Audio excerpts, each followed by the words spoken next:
privileged to bear during so much of my life and duty. I think he'll change.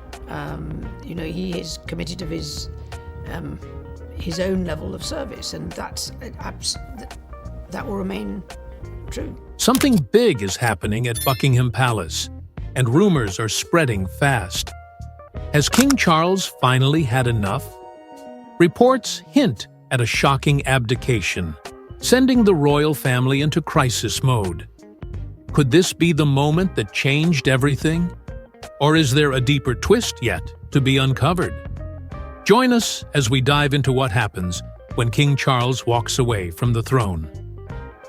On a quiet February morning, 2 words shook the British monarchy. I resign. No one saw it coming. Not royal experts, not the public, not even seasoned journalists. In over 1,000 years, no strong and capable ruler had ever stepped down by choice. After waiting over 70 years to take the throne, Charles walked away just as his reign had begun. Television screens flashed the same image. Charles at Buckingham Palace, tired, yet resolute. Inside, chaos erupted. Royal staff scrambled for answers. Government officials rushed to respond, and carefully planned royal events suddenly meant nothing. Across London, crowds stood frozen, some in shock, some in tears, struggling to grasp the reality. The monarchy, a symbol of stability, was now at its most fragile. Was Charles unwell? Was there a hidden crisis? The palace gave no answers. For Prince William, everything changed in an instant. The crown he thought was decades away now waited for him immediately.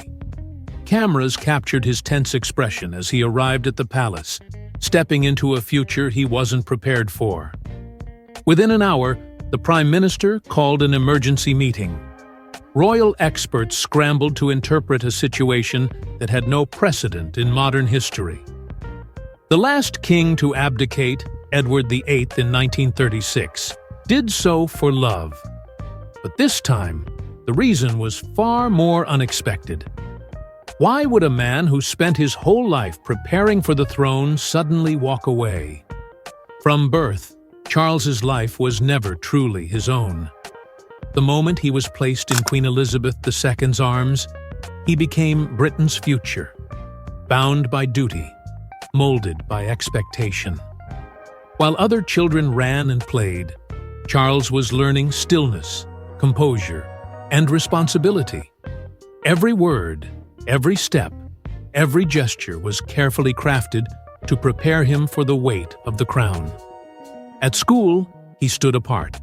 His posture was too perfect, his speech too measured. While his classmates were free, he was being shaped into a king. Then, there was his mother. Queen Elizabeth II ruled for 70 years with unwavering dedication. To the world, she was the perfect monarch. No matter what Charles did, he was always compared to her, and he always seemed to fall short. His marriage to Diana only made things worse. Once a fairy tale, it became a public disaster. She captured the people's hearts, while he was painted as the villain. Even after decades, her shadow lingered over him. At 73, Charles finally took on the role he had waited his whole life for. But no matter how hard he worked, signing documents, attending ceremonies, fulfilling royal duties, one truth remained. He would never escape the legacy left before him. King Charles's decision sent shockwaves through a monarchy already on fragile ground. It wasn't about readiness. It was about escaping an impossible legacy. The morning after his abdication, Buckingham Palace felt different. The usual order was gone, replaced by tense silence and hushed phone calls. Even the most seasoned staff felt uneasy. This wasn't just another royal transition. This was a breach of trust. Prince William arrived at dawn, his face unreadable. Minutes later, Catherine joined him, visibly shaken. Behind closed doors, they strategized, while royal aides waited nervously, urgent paperwork piling up. At 43, William had expected years before taking the throne. His life had been a delicate balance between royal duty and fatherhood. Now, that balance was gone. His children would see him more in public than at home. Across the ocean, Prince Harry got the news over breakfast in California. His phone lit up, not with messages from family, but from reporters. Should he speak? Stay silent? Either way, the headlines would write their own story. On the streets of London, public opinion split.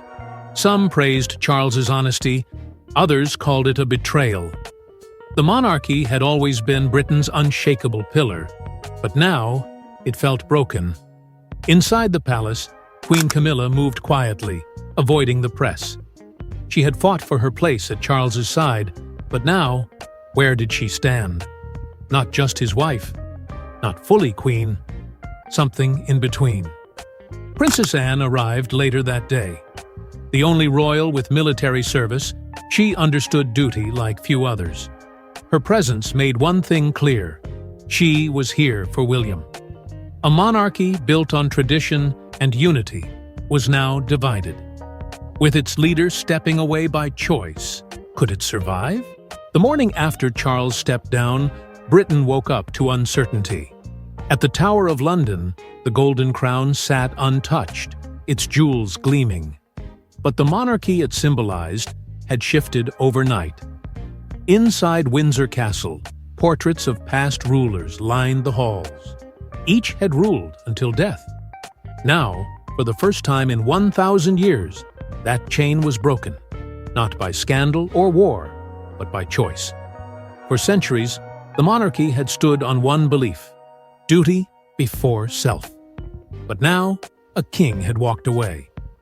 In Parliament, urgent discussions took place. The monarchy was mostly symbolic, but symbols carried weight. If a king could simply leave, did the institution still matter? In universities, students debated whether a medieval system belonged in a modern world. Trust in institutions was already fading.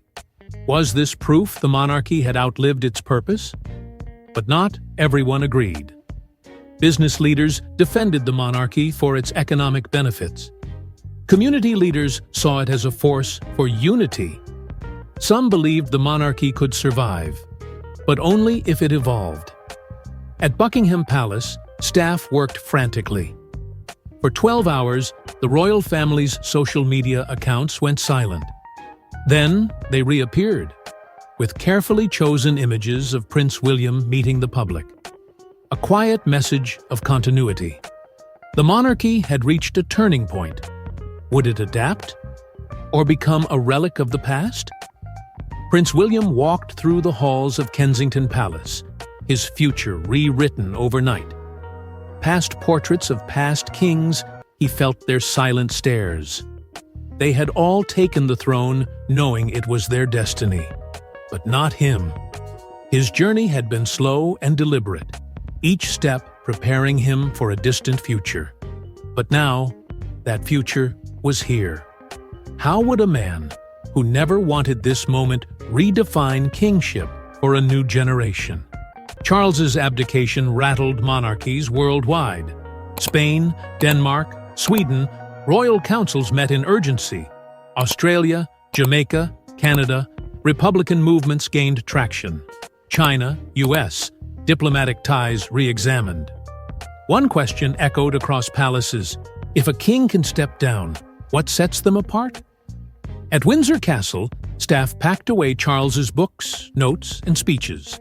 Plans left incomplete. At climate summits, his empty chair marked lost influence. At an artist's studio, a half-finished portrait sat untouched, the eyes still blank. William's coronation was rushed. He preferred it simple. Perhaps knowing too much celebration would highlight the uncertainty left behind. And Charles? At Highgrove, he walked alone. A man who spent a lifetime preparing for a role, only to walk away. Even the oldest traditions can break. Turning point? or beginning of the end? Let the debate begin.